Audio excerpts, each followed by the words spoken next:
Hello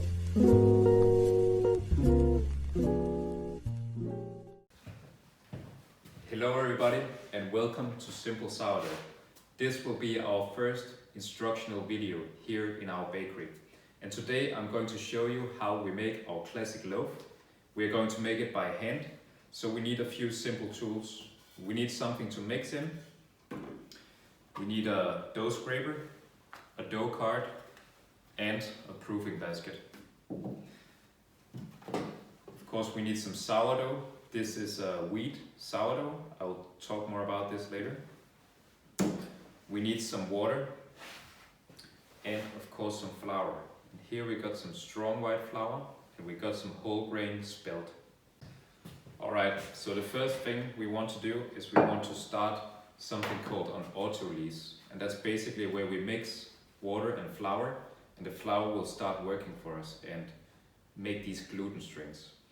The good thing about making an Autolyse is that it makes it easier for us with the fermentation and the baking of the bread later on. You can Google this and you can learn a lot more about Autolyse. So here we have some water. This water is hot. I'm just going to measure it. This one is about 40 degrees Celsius. So now I'm going to start by adding my water to my bowl. And here we got 740 grams. After that, we add our flour, and here we got 200 grams of whole grain spelt.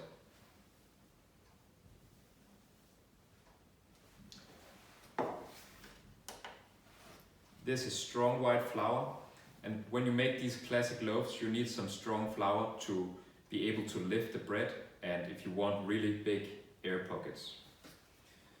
This is just a regular type 00, tipo 00 from Italy. Pizza flour. So now this is measured, and now I'm just going to make my hand into a mixer. And what I want to do is I want to make sure all the flour has been soaked.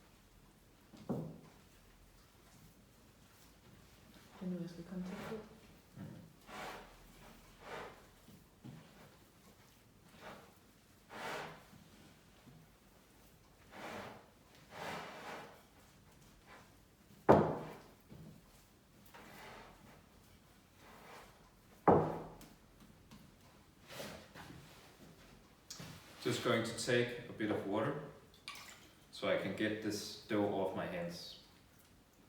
So what you are seeing here is how we mix it. You don't need to mix it more than this. Then you use your plastic card to just scrape off the sides.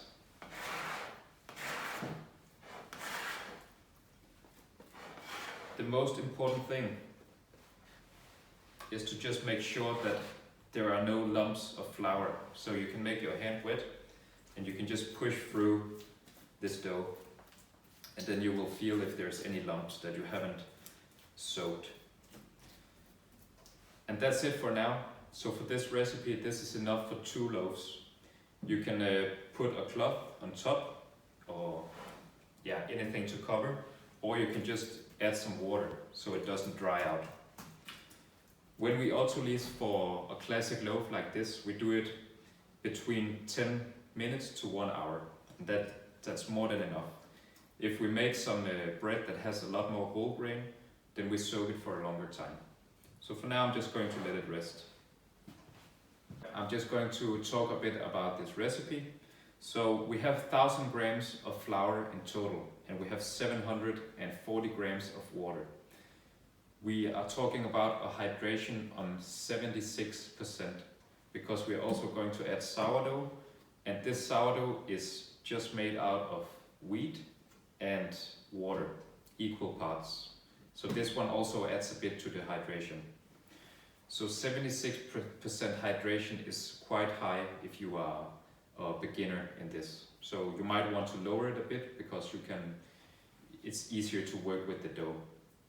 If you want to create a loaf that is very moist and gets a nice height and big air pockets, then you need to go with a higher hydration. So for now, this one is soaking. We are going to add salt to it later, and by the time we add salt, we are also going to add a bit extra water. Every time we are touching the dough with our hands, we are always working with wet hands, we are also increasing the hydration. So this dough today will probably reach around 80 plus hydration, which is really high, but it also makes some fantastic loaves. If you want to go more into detail with the hydration and all the other percent numbers in this recipe, you can use a website called www.breadcalc.com, and you can also see it underneath the video here. We will post a link. So we just had a small break and a coffee, and the dough here for Autolyse has rested for 30 minutes, and now we are ready to add our sourdough. And what you're seeing here is our sourdough starter, also called levain. And this one is just 100% hydration, which just means it has been fed with equal parts water and equal parts flour, which is also the strong white flour that we are using for this bread. Some of the indicators we are using to see if the sourdough is ready is the smell. Sometimes we even taste it to see does it taste a bit sweet and slightly acidic. We are also, at home you would usually put a rubber band around a glass because then you can track how it's working. And one of the indicators could be that it has proved to double size inside the glass. We're also looking at the surface. This one looks very watery. If it looks very stiff, then it's not ready to use yet. So it has to look a bit watery. So now we are just going to measure out the sourdough. And for this recipe, we are using 20% sourdough. And since this is 1 kilo of flour, we need 200 grams of sourdough. The easiest way to get sourdough from a big box like this is just to wetten your hand. And then we just dump it on top. And now I'm going to wet my hand again, and I can smoothen out the sourdough around the top here. So really what I want to do now is just poke it into the dough that has been autolysing. And then I'm going to move my hands like this inside the bowl. I'm just nipping it together and just moving the ball around, just like a mixer.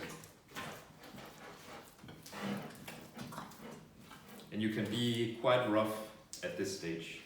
Later on, when we are working with this dough, you have to be a lot more gentle, because to make some really nice and airy sourdough, you need to not degas it too much.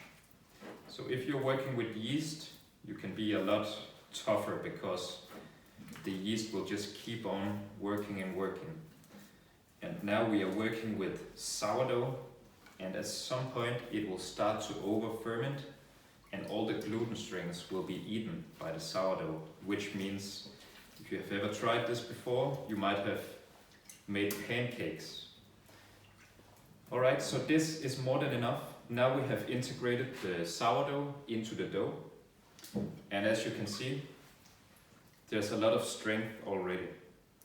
So I'm not really mixing a lot here. Now we're just going to let it rest again for another 15 minutes. I'm just going to wet my hand on top of the dough here. Then I'm going to have another coffee, and then I'll get back to this.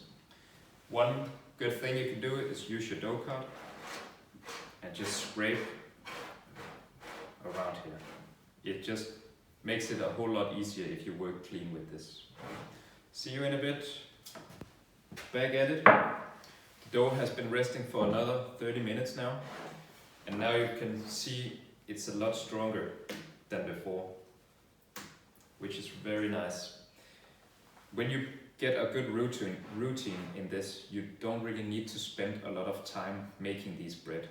It might seem like a lot of steps creating these loaves, but basically you can just mix these things together and it will just work on its own. We just have to do a couple of folds once in a while, and yeah, it just becomes a lot faster the more you do it. So now it's time to integrate the salt, and for this recipe, if you have checked the website we gave you, Bread Calc, you can see that we are adding around 2% of salt, and for this recipe that equals 22 grams of salt. I'm just going to divide it here on top of my dough.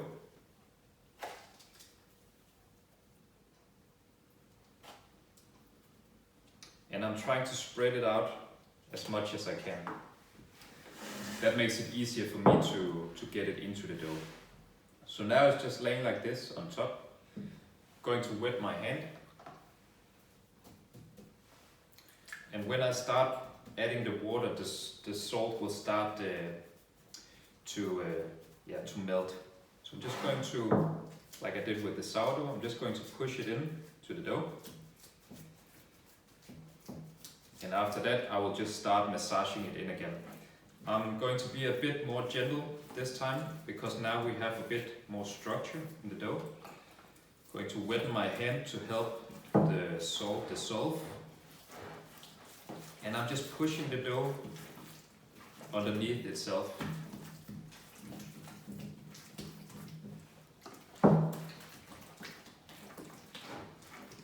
And you don't need to do this for a very long time. You just want to feel that the salt has been dissolved. If you're using salt that is very coarse, when you are mixing by hand, it can be a lot harder to integrate. So as a beginner, you might want to just use some fine salt. So now, salt has been integrated into the dough, and now we're just going to let it rest a bit more. Just going to wet my hand, just put a bit of water on top. Now we have to start being a bit careful with adding too much water, because it will just become too wet. Yeah. Now the dough has been resting for 30 minutes, and we can already see some activity in the dough. It's starting to increase in size, and it has these small bubbles and some good strength here. What we want to do now is something called coil fold. You've probably heard about it before. There are different ways of folding your dough. This is our most preferred way, as it's a bit more gentle than some of the other ways to fold. So what I'm doing is I'm lifting the dough here at the top, 2/3 up, putting it backwards and then forwards. And I'm doing this a few times just to get the dough to follow. 3 times, then I'm turning it around, and I'm doing the same thing here at the top. Lifting it up and into itself.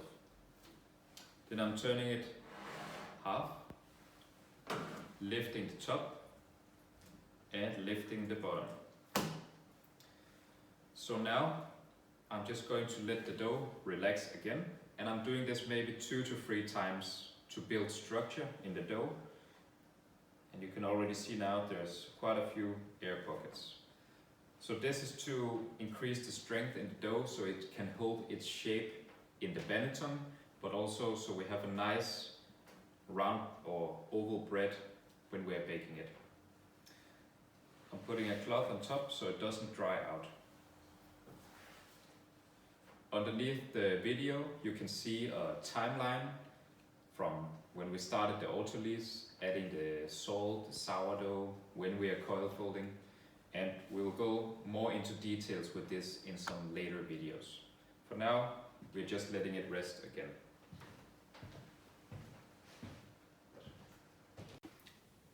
We are back from the break, and now we are ready to perform the second coil fold. As you can see, the dough here looks a lot nicer with a very smooth surface.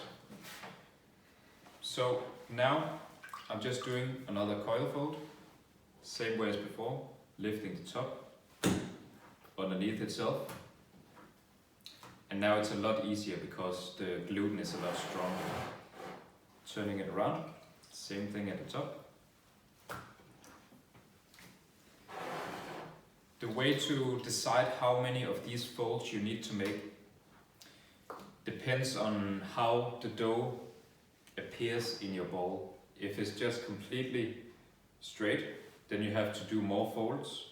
If you have a lot more water in your dough, you have to perform more folds as well. Basically, hydration is the thing that decides if you need to do more folds. There's one trick you can use, because this was our final fold, and now we just want to rest our dough, and this process can take up to another 2 hours. So for these 2 hours we are not touching our dough at all.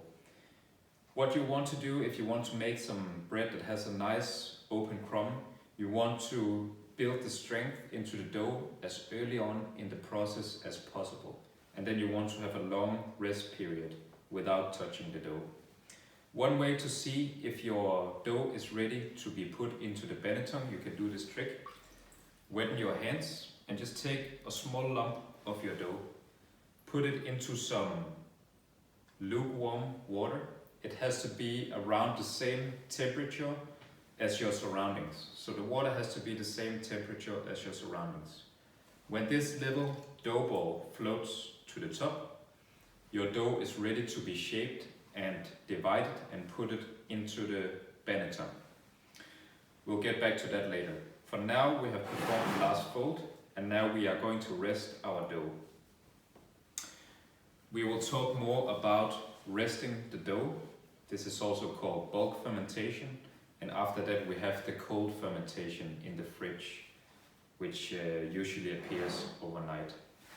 When you are fermenting in the fridge, it's primarily to increase the taste, to get a deeper flavor in your bread, and it's also to get another texture and to ferment your dough, which also makes it a lot more healthy.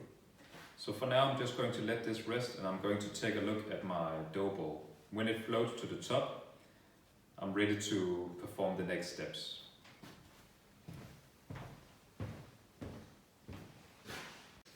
So now I'm checking the dough. Now you can see a very significant rise, and this is after 2 hours. Our dough that we cut off over here is floating to the top, which means we are ready to pre-shape. The way we do it, we want to release our dough from the bowl just by wet hand.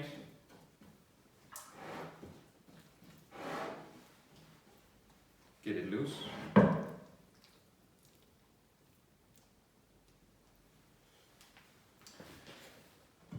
When we are pre-shaping, we basically want to ball up the dough. Here we got a dough for 2 loaves, so I'm going to cut it in half and then I will pre-shape it. This is how the bakers weigh off their dough before proceeding to the last step. So I wet my hand, my left hand, so I can touch the dough without sticking.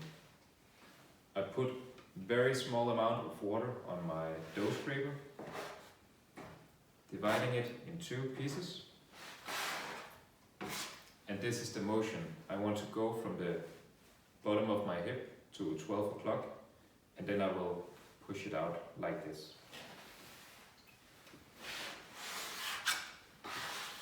So I'm using a dry surface, which makes the dough stiff, and it creates tension.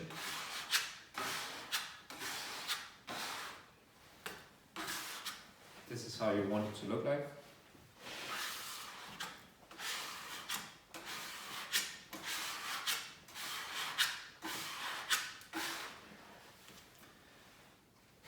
So this hand I can just keep on touching it without sticking too much. Like this. And now they have to lay here and relax for, well, sometimes 45 minutes. You have to, you just have to feel it out. Sometimes it's 15 minutes, sometimes it's a bit longer. You want the surface to dry out, because then we can flip it around and we can take the wet inside and stitch it together before we put it into our Benetton. Now we're ready to prepare our Benetton. For this, I'm using a mix of half rice flour and half wheat flour, so 50-50 of each. I'm just going to put a loose layer here. These Benetons are made out of wood pulp. They are very functional. They are taking up a lot of the extra water from the dough, which helps the dough to keep a very nice surface when we flip it out tomorrow. Now we'll take some flour here and just rub it on the sides.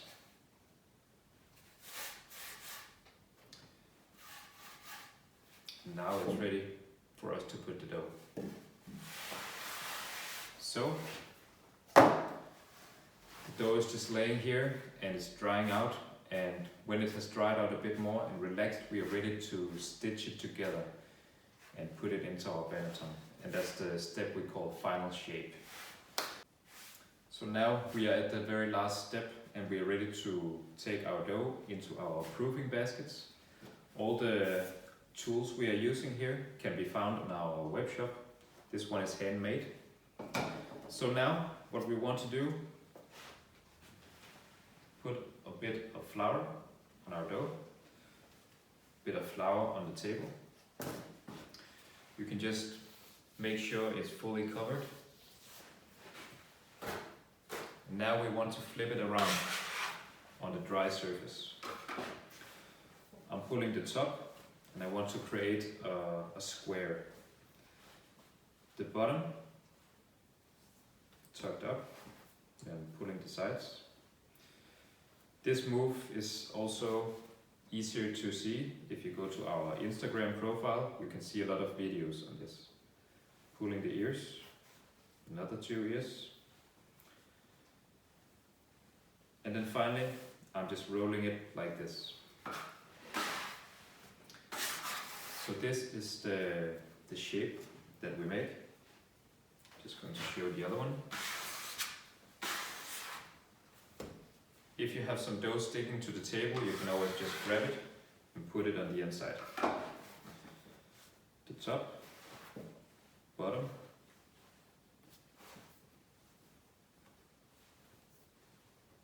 and here I want to make it stick. Okay. So here we are just stitching it to the bottom and then folding. You can always use your bench. Yes. Alright, so the battery just went out of the camera. One final step, giving it a bit of flour, and then we take our bannetons here. Now I can lift this into my hand and I can squeeze it together before putting it in. And we want this surface to be down. Lifting it up, and I'm just tugging it in like this. Closing the ends, and then we have the dough like this. The Benetton will help the dough to keep its shape.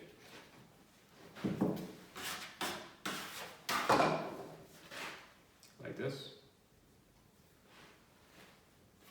And I'm just tugging in the top. I'm not squeezing the dough like this, only the top. Yeah, so these will just have to rest now.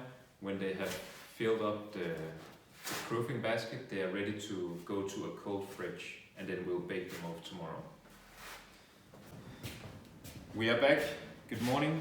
So 12 hours have passed, and as you can see, our dough here is starting to fill up the Benetton very nicely. And I usually do this little poke test just to see how the dough springs back. So this one is just rising back slowly, which is a good signal. If the dough would just immediately spring back, then it's usually under fermented. That means you need to leave it for a longer time in the fridge. If the dough is just starting to lay flat in your Benetton and starting to become wet at the surface, then it's usually overproofed, and then it's pretty hard to save it. That means you will bake a very flat loaf, almost like a pancake. Over here, we got a regular home oven, and I'm going to show you the technique we use to imitate a stone bake. So the oven has been heating up on 250 degrees for 45 minutes. In here, we got a baking steel or pizza steel, and in the bottom we got a small tray where we can just pour in some water. We need to create steam to allow the dough to rise correctly. This is what we call oven spring. If the climate in here is too dry, then it will just immediately set a crust and you won't get a nice rise on your dough.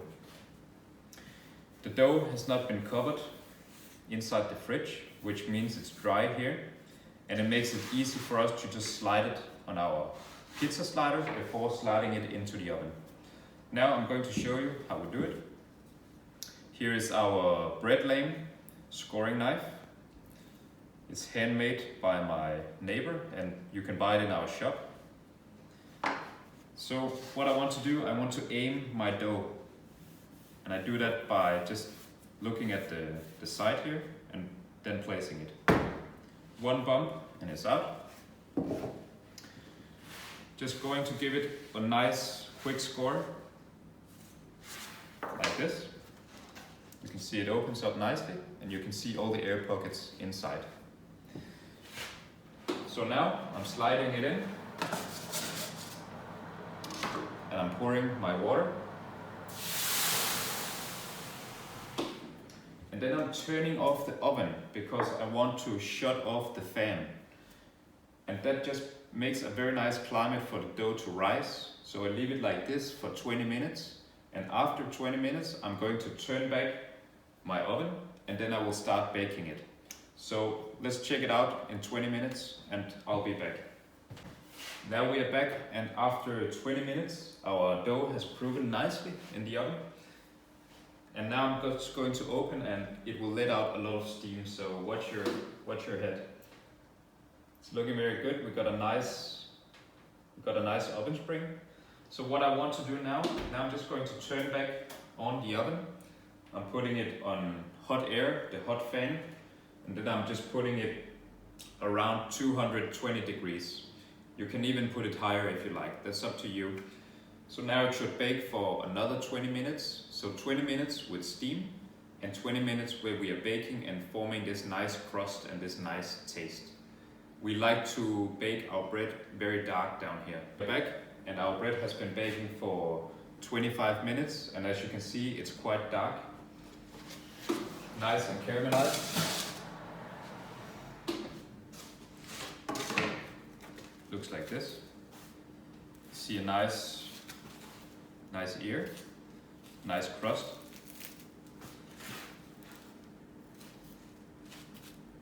Smells amazing. Usually you want to leave these bread to cool down before eating them. That just keeps the moisture and all the other stuff.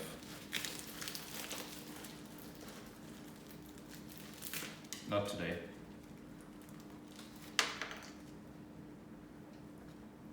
Thank you for watching, and please remember to like the video and subscribe to our channel to help us out. See you next time.